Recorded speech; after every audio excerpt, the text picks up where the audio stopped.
कृष्ण सोचते हैं कि कहीं यहाँ राधा रानी आ गई मथुरा में, तो ये जो हमारी रानियां हैं, पट रानियां, इनकी कोई कीमत भी नहीं रह जाएगी। रुक्मिणी की क्या कीमत रह जाएगी? उसमें लिखा जिस समय कुरुक्षेत्र में, कुरुक्षेत्र में जिस समय ये राधा रानी भगवान कृष्ण के पास पहुंची गई, मिली, कृष्ण भगवान ने बड़ा रुक्मिणी को कहा, देखो अब वो राधा रानी, वृषभानुनंदिनी और सब उनकी अंतरंग सखियां, ललिता, विशाखा, रंग देवी, चित्रा आदि आदि सब देवियां आ रही हैं, तुम सब उनका स्वागत करना, सम्मान करना बड़े आदर से। हाँ हाँ महाराज, खूब आदर करेंगे। रुक्मिणी विशेष करके, रुक्मिणी तो बहुत ही सुशील, बहुत ही शीतल, उसके मन में तो जरा सा भी कोई भाव आता ही नहीं। सत्यभामा तो जरा बड़ी मानिनी, सत्यभामा, सुना नहीं उस दिन भगवान नारद जी आए हंसते हंसते, कल्प वृक्ष का फूल लाए, कल्प वृक्ष का फूल, और ला करके दोनों बैठी थी, रुक्मिणी भी बैठी थी, सत्यभामा भी बैठी थी, तो भगवान को कल्प वृक्ष का फूल दे दिया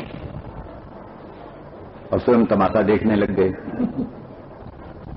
तो कृष्ण ने सोचा, भाई बात तो ठीक है, सम्मान तो हम ज्यादा सत्यभामा ही का करते हैं, लेकिन अब ये तो ज्येष्ठ पत्नी है रुक्मिणी, और अग्निहोत्र में यही प्रधान है, क्योंकि ज्येष्ठ पत्नी के द्वारा ही अग्निहोत्र होता है।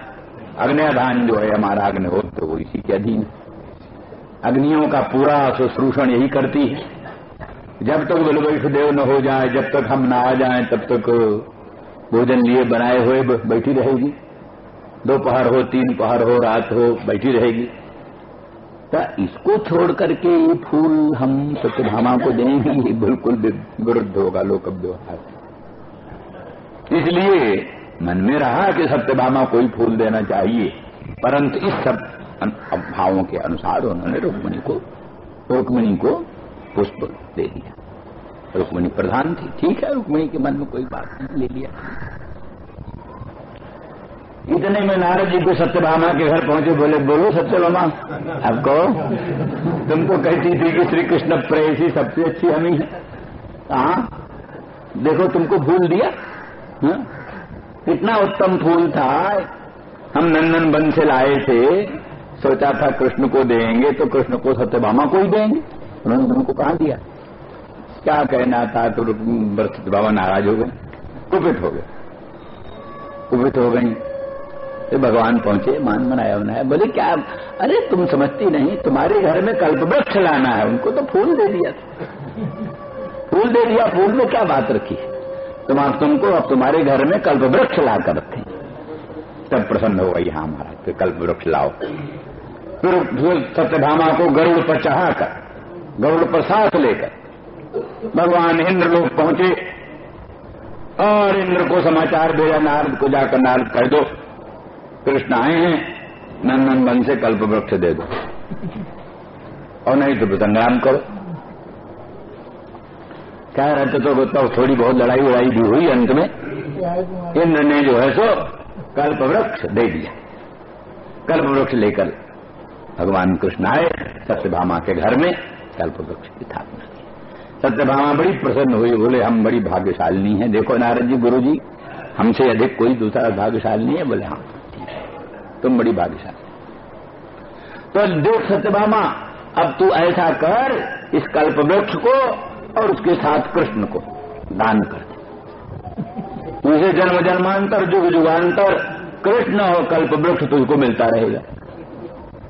बोले हाँ ये बहुत अच्छा है, दान देने को तैयार। दान गुरु जी कौन दान लेगा? बोले मुझसे अधिक अच्छा ब्राह्मण दान मिलेगा, मुझसे अधिक अच्छा ब्राह्मण कौन मिलेगा, मुझको ही दान दे दो। बोले हाँ ठीक। तो कृष्ण को राजी कर लिया, महाराज दान करेंगे? बोले हाँ दान कर दो।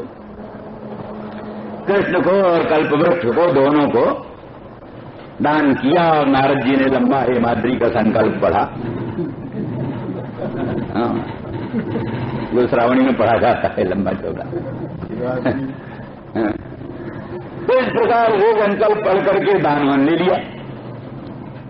अब आमतौर पर होता है कि पत्नी दान की जाती है या पति दान किया जाता है, तो यही होता है कि उसके बदले में कुछ रुपया दे देना, कुछ सोना दे देना, कुछ पैसा दे देना, हो गया दान। और ये थोड़ा उनको पत्नी दे दी जाती है या क्या नाम है पति दे दिया जाता है, उसके बदले में कुछ दे देते हैं। तो सतभामा ने कहा लीजिए महाराज कोई चीज ले लीजिए, इनको दे दीजिए हमको। बोले हमको कोई चीज जरूरत नहीं, हम तो इन्हीं को ले जाएंगे, हमको क्या आवश्यकता है, कोई धन की जरूरत नहीं है, ये रहेंगे हमारा कमंडल धोएंगे लेके चलेंगे और क्या। अब सत्यभामा घबराने लगी, नहीं गुरुजी ऐसा नहीं। बहुत आग्रह किया तो उनका अच्छा तो एक काम करो, एक तराजू के पलड़े पे इनको बिठलाओ, एक तराजू के पलड़े पे कुछ रख दो, इनके बराबर कोई चीज हो दे दो। वो भी नारद जी को कुतूहल ही था। तो उस पर तमाम सत्यभामा ने अपने घर का अच्छा से अच्छा रत्न, अच्छा से अच्छा भूषण, अच्छा से अच्छा अलंकार, उत्तम उत्तम वस्तु ला करके पलड़े पर दूसरे पलड़े पर रखती गई। तो श्री कृष्ण का पलड़ा तो भारी उठे ही नहीं हो। नारद जी कहने लगे भाई कुछ भी रख दे, तो लोहा ही रख दे, नहीं सोना हो तेरे पास इतना। इस पलड़े में कृष्ण के बराबर तो कोई चीज दे। परेशान हो गए। इतने में कोलाहल बचा तो रुक्मिणी के पास खबर गई। रुक्मिणी आई, क्या हो रहा है? तो कहा दीदी जी इस प्रकार से हमने इनको संकल्प कर दिया, दान कर दिया, अब क्या करें, इनके बराबर कुछ होता ही नहीं। कहा तो कुछ समझती नहीं, बेसमझ। इसे हटा एक तुलसी का पत्ता ला, इस पत्ते पलड़े पर धर दिया। तुलसी का पत्ता, तुलसी का पत्ता रखा, वो पत्ता भारी, कृष्ण का पलड़ा छूटा। तो महाराज जी लीजिए महाराज तुलसी का पत्ता। तो इस तरह से रुक्मिणी बड़ी शांत, बड़ी गंभीर, उसी को भगवान ने नियुक्त किया राधा रानी का स्वागत तुम कर। तो जिस समय राधा रानी पधारी, राधा रानी की एक दासी गई, दासी की दासी की दासी की दासी, उसका ऐसा अद्भुत सौंदर्य, ऐसा अद्भुत प्रकाश, ऐसा अद्भुत तेज, उसको रुक्मिणी ने समझाई राधा रानी पधारी आई। बड़े प्रेम से उठी और स्वागत। अरे उसने कहा मैं तो राधा रानी नहीं, मैं तो उनकी दासियों की दासियों की दासियों की दासी है। तो अच्छा तो ठीक है। तो उसके बाद दूसरी आई, उसको नहीं बोला आपने ये तो जरूर ही राधा रानी होंगी। उसका स्वागत के लिए उठी तो उसने भी कहा हम दासियों की दासी। फिर तीसरी आई, तब भी यही हुआ। अंत में जब राधा रानी आई, सचमुच उनका अनंत प्रकाश, अनंत तेज, अद्भुत वैभव, लोकोत्तर सौंदर्य, अद्भुत माधुर्य, लोकोत्तर करुणा, अद्भुत उनका प्रेम, अनुराग, महाभाव की दशा, प्रतिक्षण महाभाव के उन्माद में कृष्ण प्रेम में निमग्न।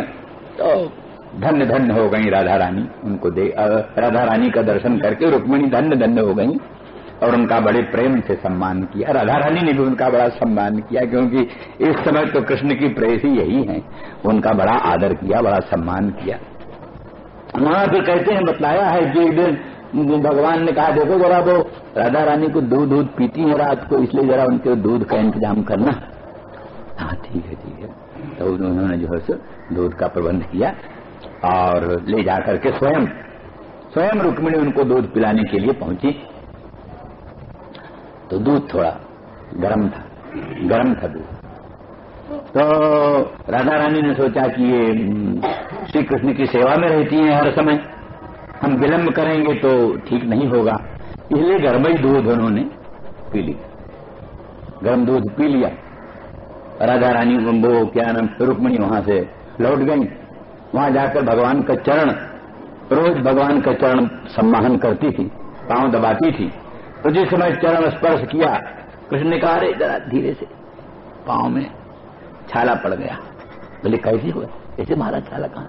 अरे बोले तुमने जो गर्म दूध पिलाया था राधा रानी को, हमारा चरण तो उनके हृदय ही में रहता है, हमारा चरण तो राधा रानी के हृदय में ही रहता है। तो गर्म दूध पीने से चरण में छाला पड़ गया। क्या उनकी महिमा, क्या कहना राधा रानी की आनंद। हाँ, तो इस तरह से ये सब आख्यान है। तो इस प्रकार से ये सब बातें अत्यंत उत्कृष्ट भावना की हैं और उसी अवस्था में ये भावनाएं व्यक्त होती हैं जहां प्रेमोन्माद की एक लोकोत्तर अवस्था अभिव्यक्त होती है। इस दृष्टि से राधा रानी भगवान कृष्ण के प्रति उसी प्रेमोन्माद में इस प्रकार का कुछ उद्गार प्रकट करती हैं और कहती हैं कि असल में कृष्ण डरते हैं कि राधा रानी यहां आएंगी तब सब रुक्मिणी आदि का क्या होगा, इसलिए मधुप तुम जाकर के राधा रानी के पांव स्पर्श करने के बहाने से पांव में काट दो, वह आने लायक न रह जाए। ऐसा उनका ये मन में भाव होगा, उसी को लेकर के मधुप आया है और ये ऐसा करना चाहता है। इसलिए तू खबरदार मेरा पांव मत कृपा कर, दूर से दंडवत कर, तुझे श्रद्धा हो तो दूर से ही कर ले। ये इसी तरह से अन्य भी अनेक भाव हैं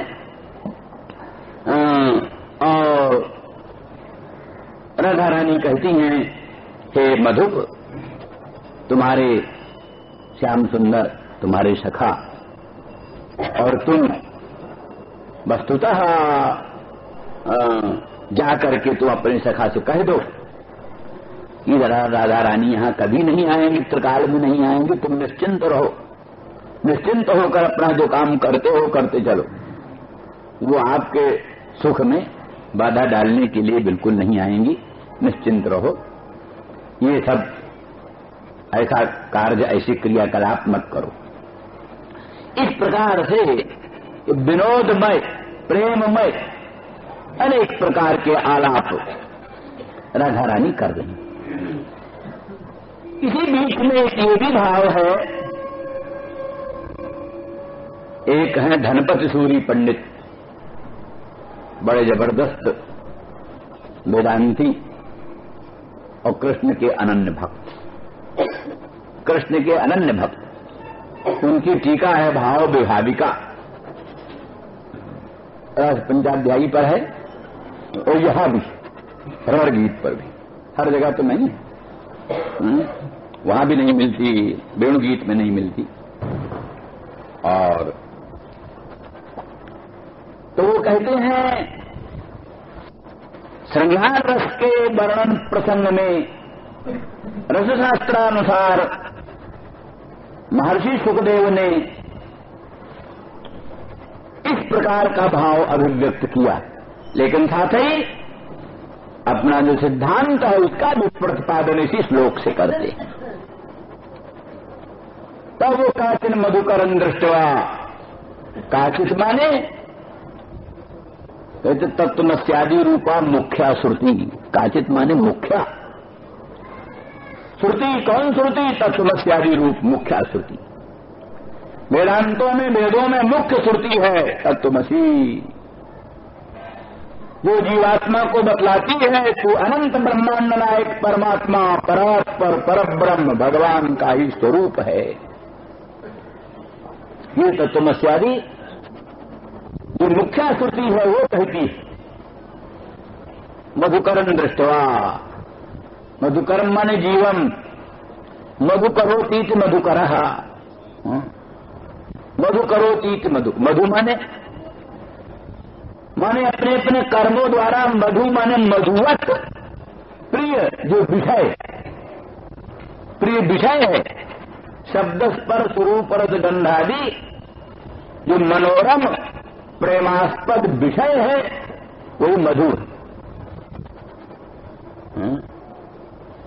कहते हैं मधुलवई शमयन दुरापई, दुराप जो मधुलव है मधु के बिंदु, उनसे अपने तापों को मिटाने की कोशिश करता है जीव। विषयों के सुख बिंदु से, सुख लेश से, विषय जनित सुख लेश से अपने तीनों तापों को मिटाने की असफल चेष्टा जीव करता रहता है। असफल चेष्टा कभी सफल होता है? विषयों के द्वारा कोई अपने तापों का उपशमन कर सकता है? नहीं कर सकता। तो इसलिए जानिमाम पुष्पितां वाचम प्रबदन्ते विपश्चितः, पुष्पिता वाणी माने पुष्पवत बहुशोभमाना, फूल की तरह जो बड़ी सुहावनी लगने वाली वाणी। ऐसे विषय जो है शब्द संभोग, स्पर्श संभोग, रूप संभोग, रस संभोग, गंध संभोग, ये भी मानो मधु जैसा मीठा लगता है, जैसे विषय भी मधु जैसे मीठे लगते हैं। तो अपने शुभाशुभ कर्मों के द्वारा मधुवत मनोरम विषयों का निर्माण करने वाला, विषय सुखों की रचना करने वाला जीवात्मा मधुकर है। तो काचिन मधुकरन दृष्टवा, वो मधुकर को, जीव को देख करके ध्यायन्ते कृष्ण संगमम, वो सोचती है कि अस्य जीवस्य कृष्ण संगम कथन स्यात्, इस जीव को कृष्ण संगम कैसे हो। श्रुति क्या चाहती है? जीव का ब्रह्म के साथ संगम हो जाए। निर्गुणवादी कबीर कहते हैं मेरे पिया की सेज सातवें महल में पिया की सेज, पिया की सेज में कैसे पहुंचूं? कबीर जैसे निर्गुण बाबा जी और परात्पर निर्गुण ब्रह्म भगवान को पिया मानकर उनके सातवें महल में जाने की तैयारी कर रहे हैं। अन्नमय, प्राणमय, मनोमय, विज्ञानमय, आनंदमय आदि कोश हैं, यही महल है। इन महलों को पार करो, अन्नमय के भीतर जाओ, प्राणमय के भीतर जाओ, मनोमय के भीतर जाओ, विज्ञानमय के भीतर जाओ, ब्रह्म पुच्छम प्रतिष्ठा में पहुंचो। तो उस पिया की सेज में जाने के लिए बिहवल। तो इस तरह से वो पृथ्वी कहती है कृष्ण संगमम ध्यायन्ती अस्य मधुकरस्य जीवस्य, कृष्ण संगम कथन स्यात्, कृष्ण का संगम कैसे हो। कृष्ण माने ब्रह्म, कृष्ण भूवाचक शब्दो नस्त निर्वृत्तवाचक, तो वैक्यम परम ब्रह्म कृष्ण इत्यादीयते। कृष्ण का अर्थ है अनंत सत्ता, अखंड सत्ता, और का अर्थ है अनंत आनंद, विशुद्ध आनंद। तो अनंत आनंद और अनंत सत्ता माने स्व प्रकाश परात्पर परम ब्रह्म, उसका इस जीव का संगम, समागम, अभिन्नता, एकता कैसे हो, यही तो तुमसी बात की सोचती रहती।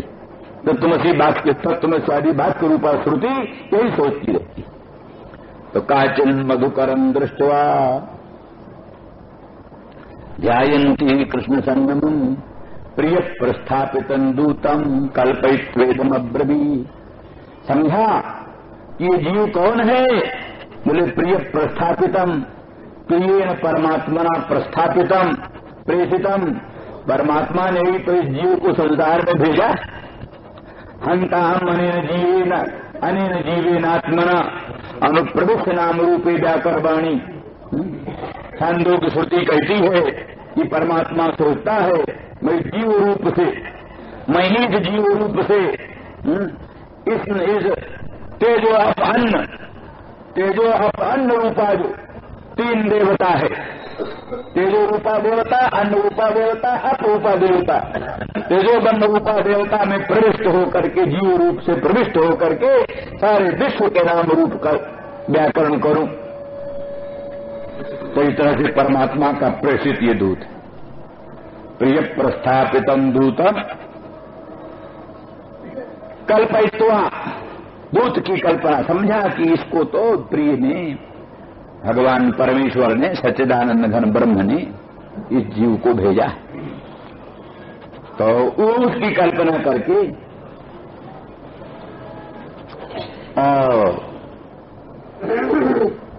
इदम अब्रवीत ये बोली, माने क्या है? जीव परमेश्वर का दूत बनकर आता है, श्रुतियों से वार्तालाप करता है, श्रुतियों से वार्तालाप करता है। श्रुतियां भगवान की नायिका, अनंत ब्रह्मांड नायक परमात्मा भगवान की नायिका उनको बोधन करती हैं। कोई अन्य पूर्विका, कोई अनन्य पूर्विका, कोई श्रुति अनन्य पूर्विका है, कोई श्रुति अन्य पूर्विका है। जो साक्षात परब्रह्म से संबंधित है, सत्य ज्ञान अनंतम ब्रह्म, विज्ञानमानंदम ब्रह्म इत्यादि श्रुतियां ये अनन्य पूर्विका हैं। सीधी सीधी कृष्ण के साथ, परब्रह्म के साथ इनका संबंध है। कोई श्रुतियां अग्नि आदि देवता का प्रतिपादन करती हैं, अग्नि, वरुण, कुबेर, इंद्र आदि देवताओं का प्रतिपादन करती हैं। पहले तात्पर्य विधया, जब विवेचन होता है उपक्रमोपसंहारादि खड्ड लिंग से विवेचन के बाद ये निश्चित होता है कि सभी श्रुतियों का अखंड संबंध कृष्ण ही के साथ है, इंद्र, वरुण, कुबेर आदिकों के साथ इनका मुख्य संबंध नहीं। तो वो अन्य पूर्विका जिनका अन्य संबंध प्रथम विज्ञात होता है, तात्पर्य निर्णय के अनंतर ब्रह्म संबंध विज्ञात होता है, वो अन्य पूर्विका है। और जिनका पहले से ही कृष्ण संबंध ही प्रतीत होता है, अग्नि, वरुण, कुबेर आदि देवताओं के साथ संबंध प्रतीत ही नहीं होता, वो अनन्य पूर्विका है, सीधे सीधे कृष्ण के साथ जिनका संबंध है। तो दोनों प्रकार की श्रुतियां हैं। उन श्रुतियों से ही पहले जीवात्मा की बातचीत होती है। श्रुतियों के साथ संबंध जोड़ करके, श्रुतियों के साथ विचार करके तब परमात्मा स्वरूप स्वात्म स्वरूप का निर्णय करता है। स्वात्म स्वरूप परमात्मा स्वरूप का निर्णय करके फिर अभेद को, अखंड अनंत अभेद को ठीक ठीक समझता है। इस तरह से काचिन मधुकरम दृष्टवा और ध्यायन्ती कृष्ण संगमम और प्रिय प्रेषितम प्रिय प्रस्थापितम दूतम कल्पयित्वेदम अब्रवीत।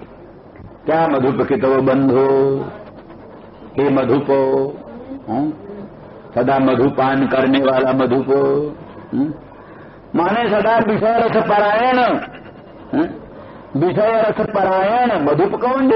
जैसे मधुप मद्यपान परायण होता है, मद्यपान परायण मधुप होता है। तो तू जीव अनादिकाल से विषय रस परायण, कृष्ण रस परायणता को भूल गया, ब्रह्म रस परायणता को भूल गया, भक्त रस पान की बात को भूल गया, विषय रस परायण हो गया। तो हे मधुप, तुम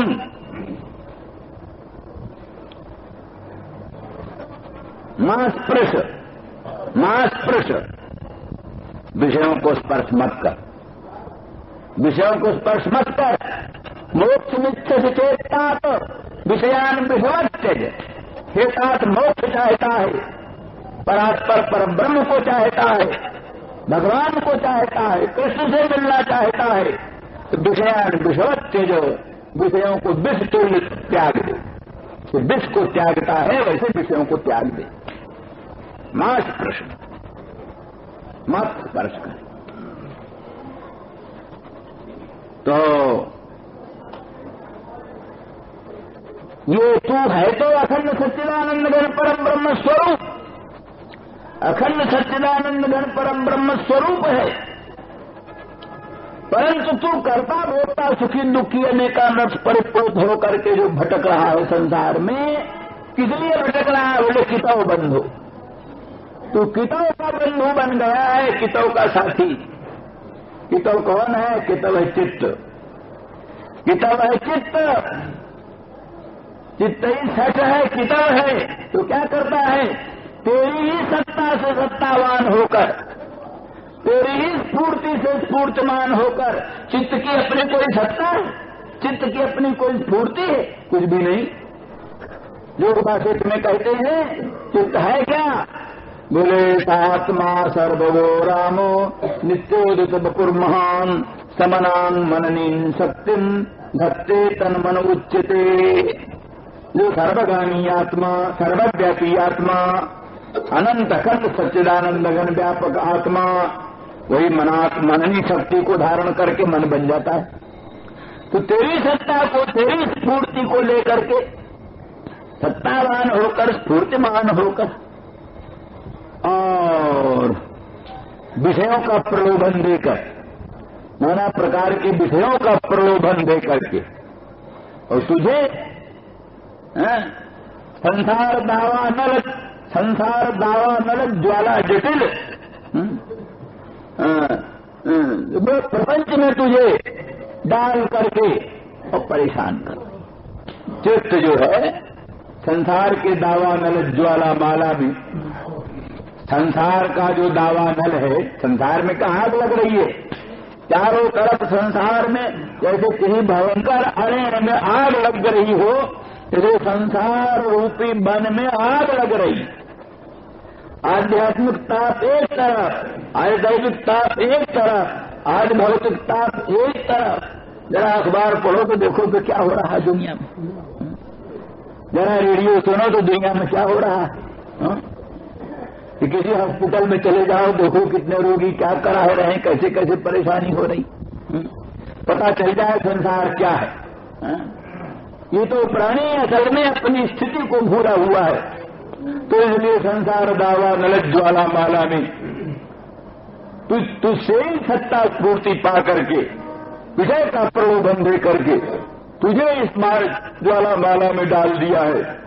तो परेशान हो रहा है कि तव बंधो, इसलिए इस कितव को, चित्त को कितवम मां स्पर्श, इस कितव का स्पर्श मत, चित्त का संबंध तोड़ दे। अन्योन्याध्यास जो है ना, अंतःकरण और आत्मा का जो अन्योन्याध्यास है, वही सर्वानर्थ का मूल है। आत्मा और अंतःकरण का अन्योन्याध्यास टूट जाए, सारे बंधनों से प्राणी एकदम विमुक्त हो जाता है। इस तरह से लंबी राम कहानी है, कल फिर बताएंगे। श्री राम जय राम, जय जय राम।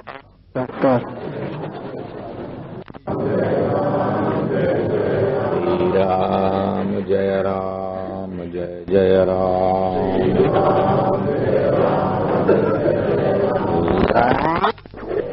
श्री राम जय राम, जय जय राम। धर्म की अधर्म का की बंधो मास्पृशांघ्रिं सपत्न्या कुछ बिलुलित माला कुंकुम स्मृतिर्नः बहतु मधुपतिस्तन्मानिनी नाम प्रसादम यदु सदसि विडम्ब्यम जैसे दूतस्त्वमीदृशो।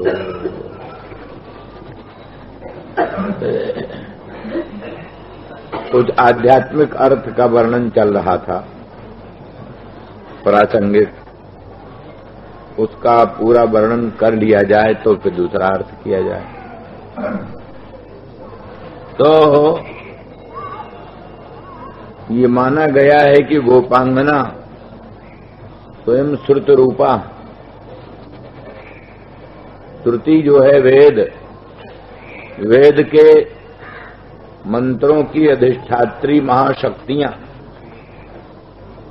वेद मंत्र हैं, अपरिगणित हैं, गिनती नहीं। अनंता वै वेदाः, अनंत वेद, 1131 शाखा वेदों की मानव बुद्धि गम्य, मनुष्य बुद्धि गम्य, परंतु और जो अनंत वेद हैं केवल ईश्वरिक गम्य हैं, या ईश्वर के जो भक्त हैं देवता लोग, देवता की बुद्धि से गम्य।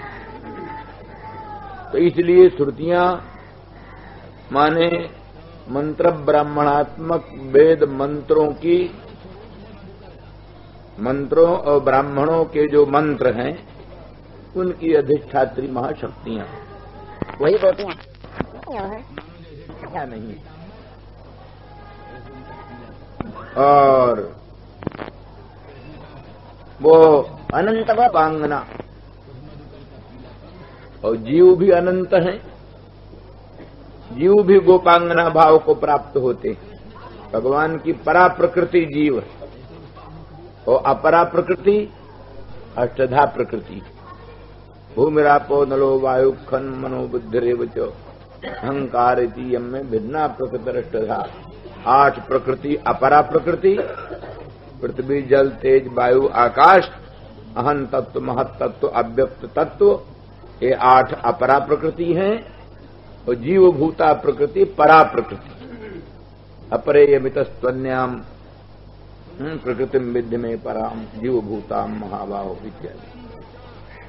तो परा प्रकृति जीव, परा प्रकृति अपरा प्रकृति, दोनों प्रकृतियों के द्वारा भगवान जगत की सृष्टि, जगत की लीला, जगत की क्रीड़ा करते हैं।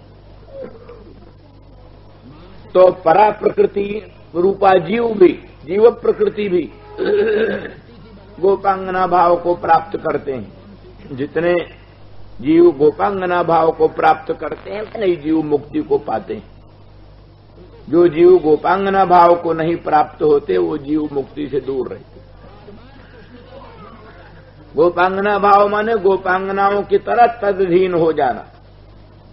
तदधीन तो है ही है जीव स्वभाव से, लेकिन मूर्खता बस जानता नहीं तदधीनता को, मानता नहीं। स्वाधीनता का नाटक रचता है, हम स्वतंत्र है तो सभी जीव, जैसे हरेक प्रतिबिंब बिंब के परतंत्र, हरेक प्रतिबिंब बिंब के परतंत्र, हरेक तरंग जल के परतंत्र। कोई तरंग नहीं जो जल के परतंत्र न हो, कोई प्रतिबिंब नहीं जो बिंब के परतंत्र न हो। इस तरह से कोई भी जीव ऐसा नहीं, चाहे जीव को प्रतिबिंब रूप मानो तो, जीव को तरंग रूप मानो तो, किसी ढंग से जीव को मानो, या घटाकाश की तरह अवच्छेदवाद मान लो तो, हर समय हर दृष्टि से महाकाश के बिना घटाकाश क्या ठहरता है, महासमुद्र के बिना तरंग क्या ठहरता है, बिंब के बिना प्रतिबिंब क्या ठहरता है। तो तदधीन स्थिति प्रवृत्ति मत होने के कारण, माने परमात्मा के अधीन ही स्थिति गति प्रवृत्ति जीव की है, समुद्र के अधीन ही स्थिति गति प्रवृत्ति तरंग की है, बिंब के अधीन ही प्रतिबिंब की स्थिति गति प्रवृत्ति है। ऐसे जो जीव भगवान के अधीन ही अपनी स्थिति गति प्रवृत्ति मानता है, सर्वथा भगवान का किंकर, भगवान का दास, भगवान का भक्त, भगवद अधीन अपने को मानता है, वही गोपांगना भाव, वही गोपांगना भाव है। तो सभी जीव ऐसे ही, लेकिन लोग मानते नहीं, भ्रांति से अपने में स्वतंत्रता का आरोप करते हैं। तो जो जीव गोपांगना भाव को प्राप्त होते हैं, भगवद अधीन हो जाते हैं, अपना अपना अंतःकरण मन अंतरात्मा सब कुछ भगवान में अर्पित कर देते हैं, और भगवान के होकर, भगवान में तन्मय होकर रहते हैं, उन्हीं जीवों को भगवत पद प्राप्त होता है। इस तरह से परा प्रकृति रूप जीव भी गोपांगना भाव को प्राप्त होते हैं। अपरा प्रकृति के अधिष्ठात्री शक्तियां, अपरा प्रकृति की अधिष्ठात्री शक्तियां, वो भी गोपांगना भाव को प्राप्त होती हैं। और श्रुतियों की अधिष्ठात्री महाशक्तियां, वो भी गोपांगना भाव को प्राप्त होती हैं। ये सब गोपांगना भाव को प्राप्त होती है। इस प्रकार से गोपांगनाओं की संख्या अपार है।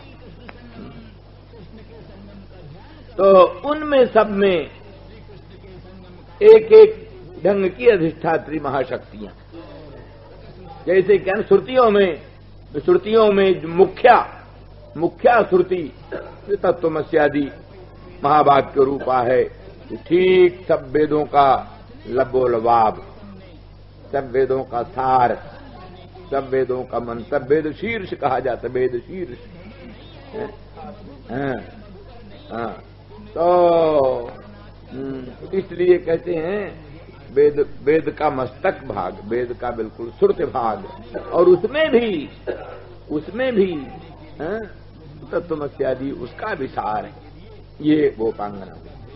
इधर अपरा प्रकृतियों में बुद्धि वृत्तियां, अनंत बुद्धि वृत्तियां, गोपांगना बुद्धि की वृत्तियां। कितनी वृत्तियां होती गिन सकते हो? घटाकार वृत्ति, पटाकार वृत्ति, प्रपंचकार वृत्ति, शब्दाकार वृत्ति, स्पर्शाकार वृत्ति, कितनी वृत्तियां कौन गिने? अनंत वृत्तियां। और अनंत वृत्तियों के साथ गोविंद भी अनंत बनते हैं। जय जय गोपी तय तय कृष्ण। जितनी संख्या में गोपी उतनी ही संख्या में कृष्ण बने। अंगना मंगना मंतरे माधव, माधवम माधवं चांतरेणांगना।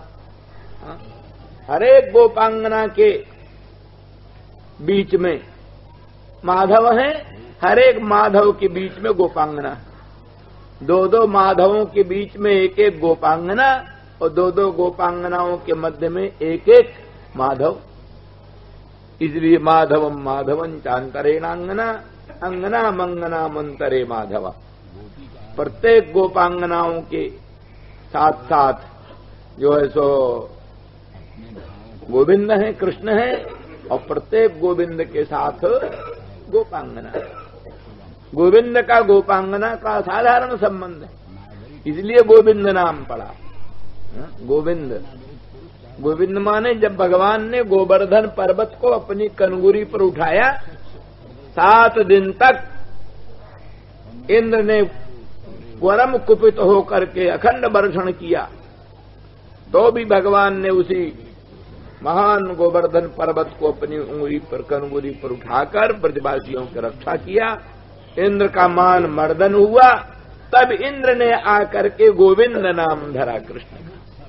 गोविंद नाम बोले आपके भैया तो इंद्र हैं, अब आप गोविंद बने।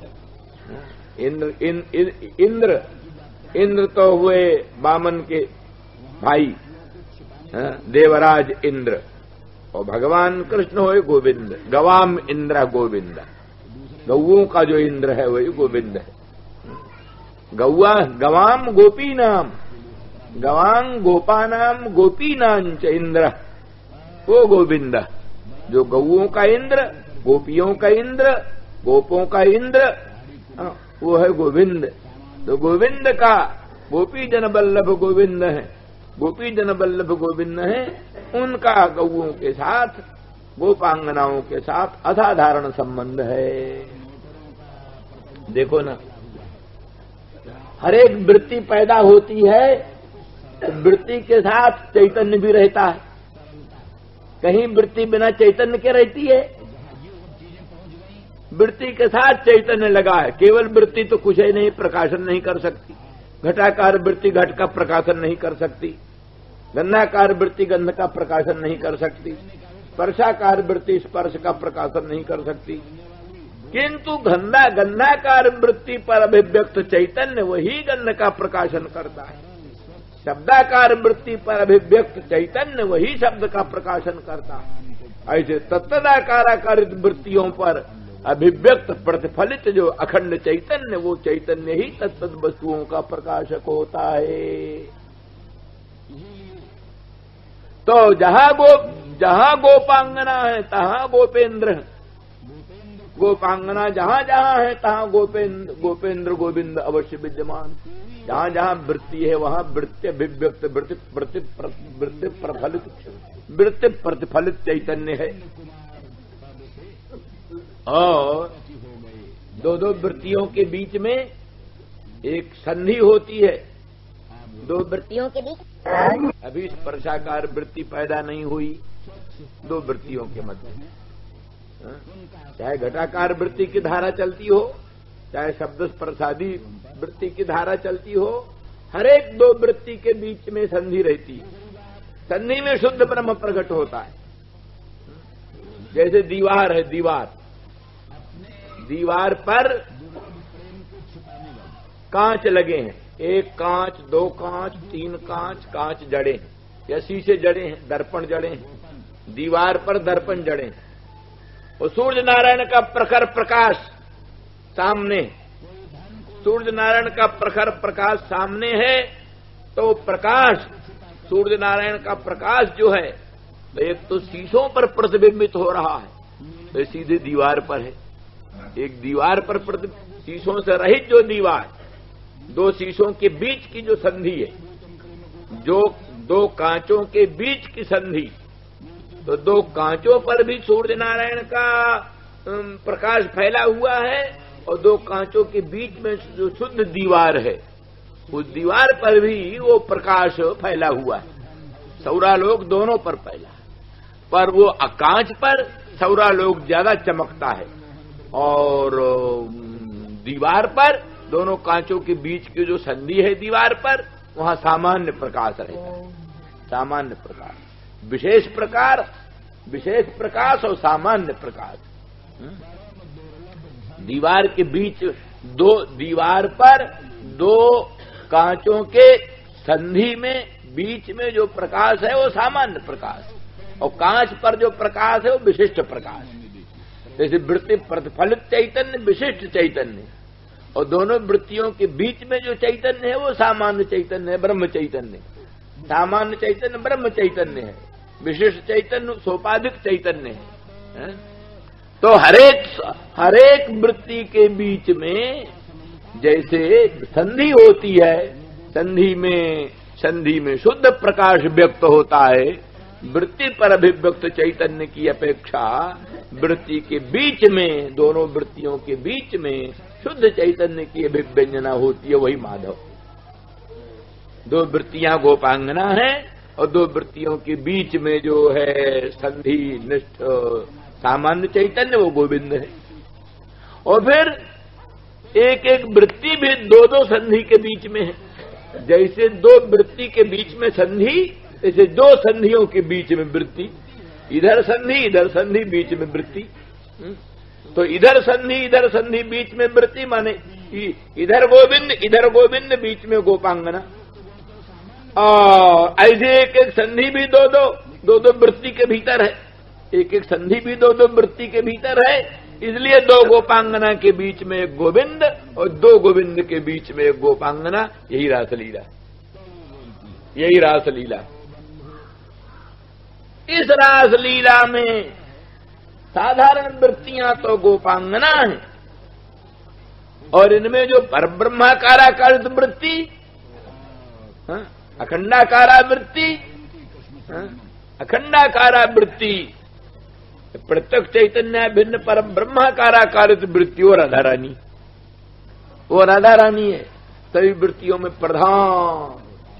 सारे माया तत्कार्यात्मक प्रपंच को विधूनन करके अखंड अनंत सच्चिदानंद घन पर ब्रह्म का स्फुटीकरण करने वाली वो जो है सो वो वृत्ति, मुख्य वृत्ति।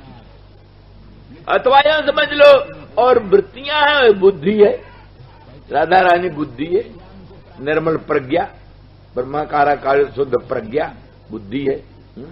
तो आओ सब उसकी वृत्तियां हैं और बुद्धि है, इसीलिए माना है।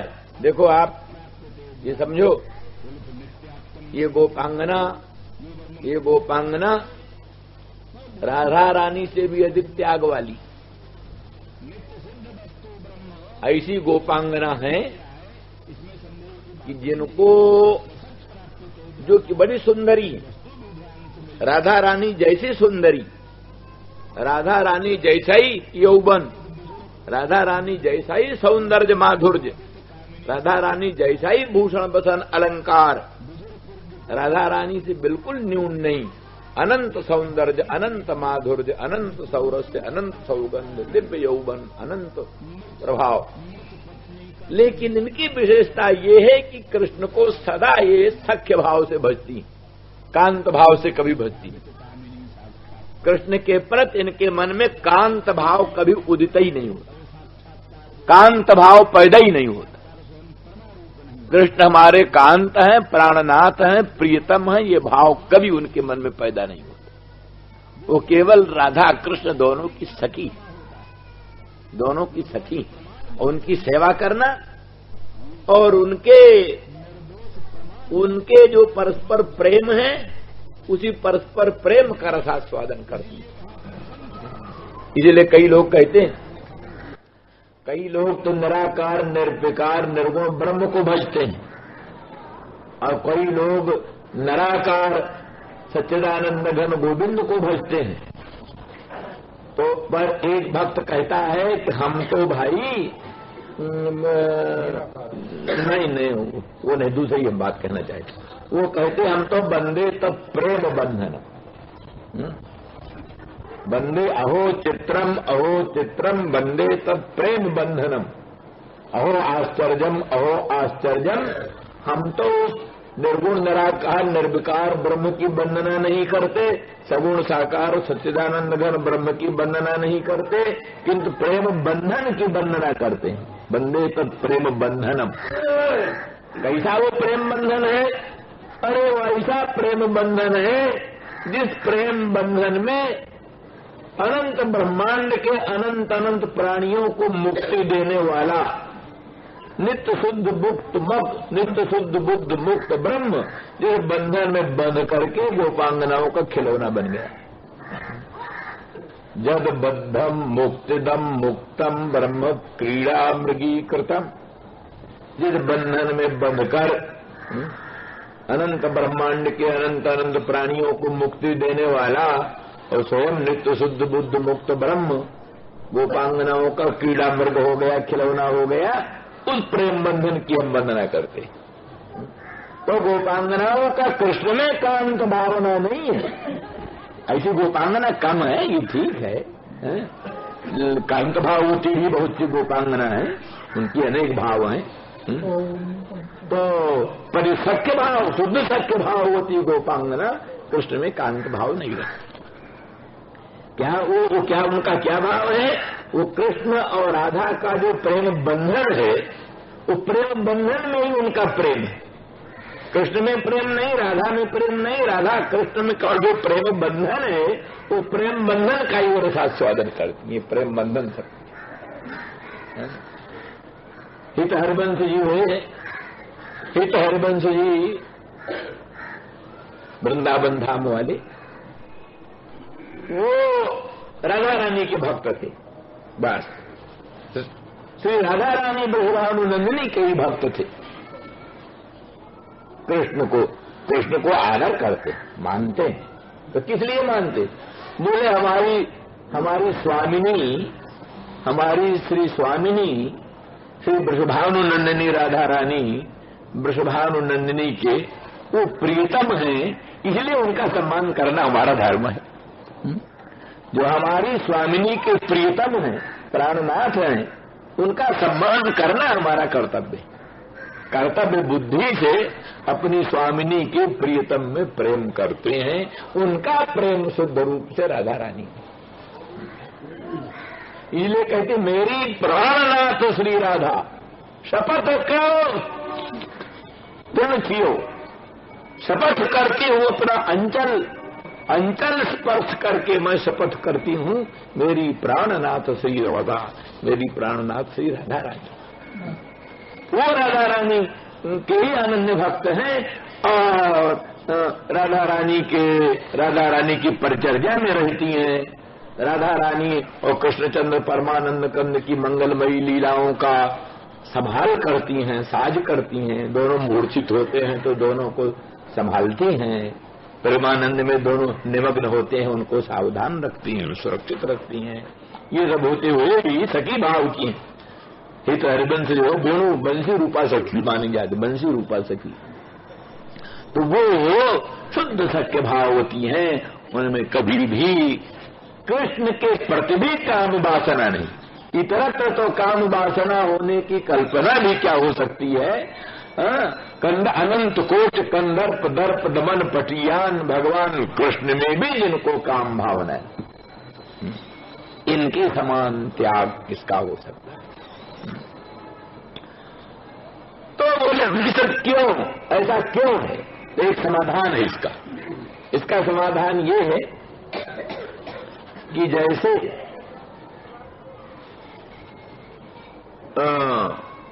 कल्पलता को पानी दे देने से कल्पलता के पल्लव और पत्रों को पानी अपने आप मिल जाता है, उसी तरह से राधा रानी ब्रह्मानंदिनी रूपी कल्प बल्ली के ये सब शाखा पत्र पुष्प पल्लव, ये सब सखियां राधा रानी ब्रह्मानंदिनी रूपा कल्प बल्ली के वो सब पल्लव हैं, पत्र हैं।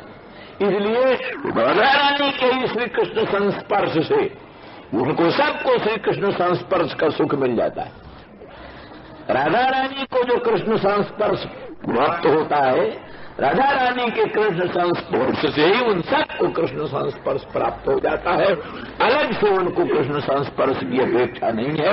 जैसे पल्लवों को, पत्रों को अलग से पाने की अपेक्षा नहीं है, जैसे गोपांगनाओं को अलग से श्री कृष्ण संस्पर्श की अपेक्षा नहीं। इस तरह से वो तृप्त हैं, अत्यंत तृप्त हैं।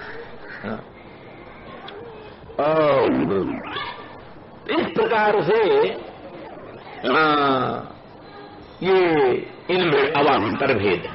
तो यहाँ पर इनकी बड़ी अंतर्मुखता, तो इसलिए कृष्ण भी इनको प्रसन्न रखने के लिए तो जो सा काम है उसका तो कामना पूर्ण करके प्रसन्न कर दें। जो सकाम है उसकी तो कामना पूर्ण करके प्रसन्न कर दें, पर जो निष्काम है, आप काम पूर्ण काम आत्मा राम निष्काम है, वो परम भक्त है, तो उनके संबंध में सोचना पड़ता है भगवान को भी। इनको क्या करूं, इनको कैसे, इनका किस प्रकार से हिताचरण, किस प्रकार से इनसे प्रेम करें, ये बात। इस प्रकार से इन गोपांगनाओं के अनेक भेद। बुद्धि रूपा गोपांग, बुद्धि रूपा राधा रानी ब्रजभानुनंदिनी, व्रत रूपा गोपांगना, उधर जो है सो तत्वमस्यादि वाक्य रूपा ब्रजभानुनंदिनी, इतर शत्रुपा गोपांगना। इस प्रकार से जीवों में भी हिरण्यगर्भाधिष्ठात्री महाशक्ति, हिरण्यगर्भाधिष्ठात्री महाशक्ति, अव्याकृताधिष्ठात्री महाशक्ति, ये जो है सो राधा रानी है।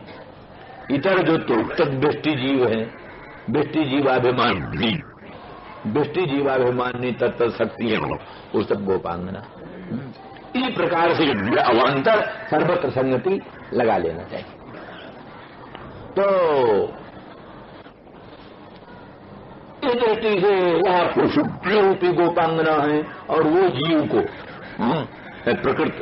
प्रकृत मनुसरामः, तो वो जो जीव है, जीव को दूतम कल्पयित्वा, प्रिय प्रस्थापितम दूतम कल्पयित्वा, तो प्रिय माने पर प्रेमास्पद, प्राणी के निर्वत्स निरुपाधिक पर प्रेम का आस्पद, जो भगवान सर्वेश्वर सर्वशक्तिमान प्रभु, उनके द्वारा प्रस्थापित, प्रेषित, प्रवेशित, अन्नमय प्राणमय मनोमय विज्ञानमय आनंदमय आदि कोशों में प्रवेशित, प्रेषित, प्रस्थापित जो दूत है, कौन? आत्मा, जीवात्मा। हंता हम अनेन आत्मना तीर्थो देवता प्रवेश्य नाम रूपे व्याकरवाणी इत्यादि। तेज अप अन्न, इन तीनों देवताओं में प्रविष्ट होकर, जीव रूप से तेज अप अन्न रूप तीनों देवताओं में प्रविष्ट होकर नाम रूप का व्याकरण, वो जीव, वही जीव दूत है। उसे जीव रूपी दूत को देखकर, समझकर इधर बोली, हे मधुप, हे मधुप। कल सब वर्णन किया, उतना समझ लेना। माने विषय रस परायण, हे मधुप, विषय रस रूपी मधु करने वाला विषय रस परायण मधुप। और तू अखंड आनंद सच्चिदानंद घन का ब्रह्म स्वरूप, ये गड़बड़ी हुई, तू करता भोगता सुखी दुखी होकर, ब्रेकानर्थ परिप्लुत होकर भवाटवी में भटक रहा हो, इसलिए कि तू कितो बंधु हो गया, कितो बंधु हो गया। कितो फिर कितवस चित्तम, चित्तई कितव है, सठ है। ये तुमसे ही सत्ता प्राप्त करके, तुमसे ही स्फूर्ति प्राप्त करके, और तुम कोई विषयों का प्रलोभन दे करके, और संसार दावा नरक ज्वाला माला में तुमको डाल दिया, इसलिए चित्त कितव है, सठ है। उसके तू बंधु बन गया है, कितव का साथ, चित्त का साथी बन गया है ना, जीव चित्त का साथी बन गया, चित्त का अनुसरण करता, चित्त जो कहा सो करता, चित्त जो कहा वही जीव करता। मन जो कहे वही जीव करता है। ध्यायतीव लीलायतीव बुद्धो ध्यायन्त्याम ध्यायतीव। बुद्धि ध्यान करने लगती है तो आत्मा भी ध्यान करने लगता है। बुद्धि लीला खेला विलास में लग जाती है तो आत्मा भी लीला खेला विलास में लग जाता है। बुद्धि का अनुसरण करता है, चित्त का अनुसरण करता है। चित्त का अनुसरण करने से ही ये कर्ता भोक्ता बन गया, सुखी दुखी बन गया, अनेका नर्स पर भवाटवी में भटकने वाला बन गया। चित्त का संग छोड़ दे तो बस। कहते हैं चाह चूड़ी चाह चमाड़ी चाह नीचों की नहीं। तू तो पूर्ण ब्रह्म था यदि चाह न होती बीच। तो पूर्ण ब्रह्म था अगर चौड़ न होती। तो चाह किसका रूप है? युक्ति का तो रूप है। काम संकल्पो विचिकित्सा श्रद्धा सुधा रीधि भी इत्येतत् सर्वम मदेव। काम संकल्प श्रद्धा अश्रद्धा रीधि भी सब मनई, सब मनई। तो मन का आश्रयण करके, मन के परिणामभूत काम का आश्रयण करके, इच्छा का अनुसरण करके जीवात्मा संसारी हो गया। संसारी होकर भवाटवी में भटक रहा है। तो परम कल्याणमयी करुणामयी भगवती श्रुति तत्वमस्यादि रूपा श्रुति जीव को संबोधित करती हुई कहती है, हे मधुप, हे विषय रस परायण, हे जीव, तू शुद्ध सच्चिदानंद घन पर ब्रह्म का स्वरूप है। तू अनिष्ट अनर्थ परिप्लुत भवाटवी जो भटक रहा है उसका हेतु है चित्त कितो बंधो हो गया।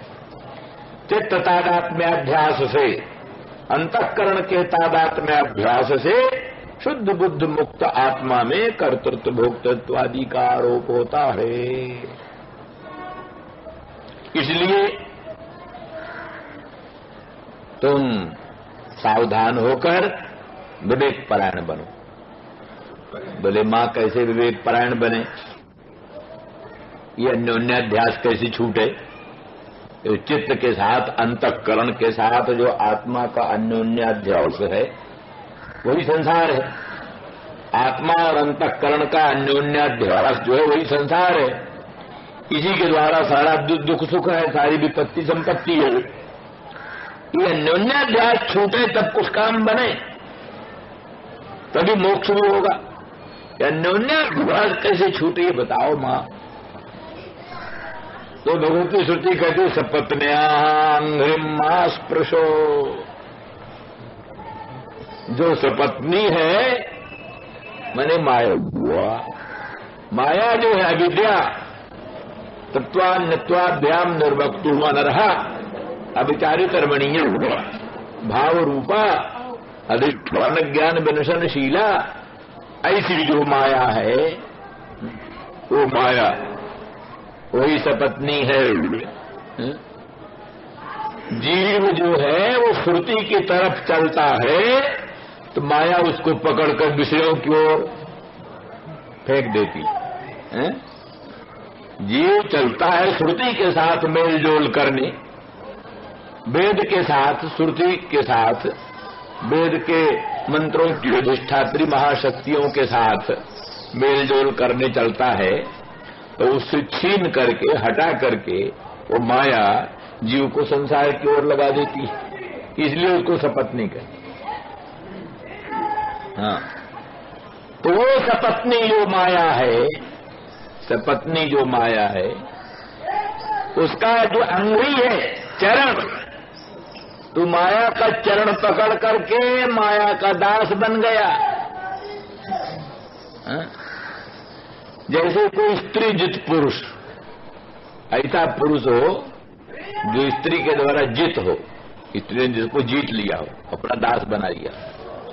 तो जैसे स्वामित्वम विस्मृत, स्त्री जित प्राणी अपने स्वामिता को भूल जाता है, मैं स्वामी हूं भूल जाता है, और उसका उसका किंकर बन जाता है, कामिनी किंकर बन करके किंकर जादी दुर्दशा को प्राप्त होता है। किंकर जादी दुर्दशा को प्राप्त होता है। स्त्री का चरण पकड़कर स्त्री का चरण उसारी होकर और अपने स्वामित्व को भूलकर जैसे किंकर जाति दुर्दशा को प्राप्त होता है, ऐसे तू है तो माया का स्वामी है, तो तू ये माया का स्वामी है, क्योंकि सच्चिदानंद घन परात्पर परमात्मा का ही रूप तेरा रूप है और वो परमात्मा माया का स्वामी है। लेकिन उस माया का स्पर्श करने से, माया का चरण स्पर्श करने से, चरण माने उसके अंश है, पाद है, पादों से विश्वाभूतानी, माया के भी पाद है, अंश है, तो एक अंश को भी, माया के कण को भी छू लो, माया के अंश को छू लो, माने माया का चरण स्पर्श किया, माया का चरण स्पर्श करने से ही स्वामित्व भूल जाता है, अनंत ब्रह्मांडाधिष्ठानता भूल जाती है, सर्वेश्वरता भूल जाती है, परब्रह्म रूपता भूल जाती है, और उस माया का दास बन करके अनेकानर्थ परितोद्भवाटवी में भटकने लगा है। तो इसलिए इसी बात को श्रुतियां कहती हैं। कौन श्रुतियां कहती हैं? द्वा सुपर्णा सजुजा सखाया समानम वृक्षम परिशस्व जाते तयोरे पिप्पलं स्वाद्वप्त नश्नन्यो अभिचाकशीति।